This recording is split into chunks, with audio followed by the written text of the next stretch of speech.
Friends, अस्सलाम वालेकुम। Craft YouTube channel पर तो आज तो हम बनाने वाले हैं, जैसे कि डिस्क्रिप्शन में आपने देख ही लिया है तो आपको तो पता चल ही गया होगा कि हम आज क्या बनाने वाले हैं।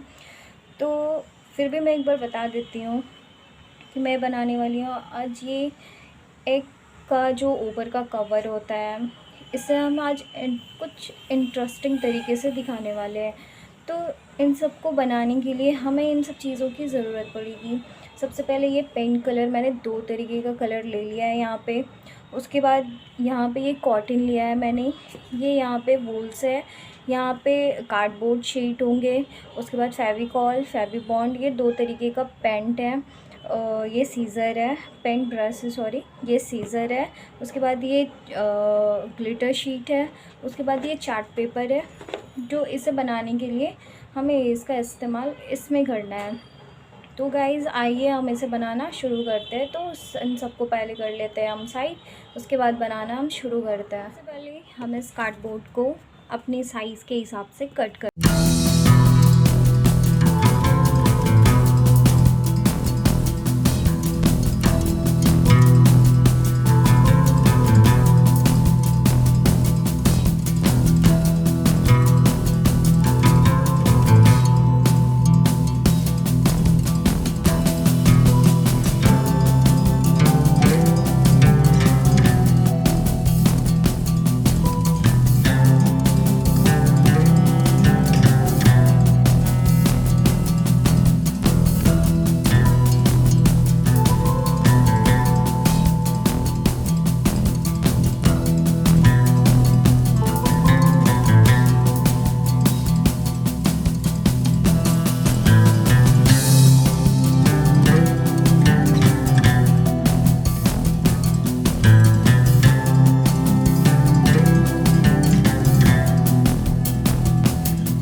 बॉयज़ एंड गर्ल्स के लिए तैयार करके रख लिया है। ये तैयार हो चुका है। अब हम इसे थोड़ी देर ड्राई होने के लिए छोड़ते हैं। अब उसके बाद हम नेक्स्ट प्रोसेस स्टार्ट करते हैं। तो यहाँ पे मैंने ले लिया है कार्डबोर्ड शीट, जिसको मैंने ऊपर से कवर कर दिया था, और इससे डेकोरेट करने के लिए हमें ये कॉटन की ज़रूरत पड़ेगी।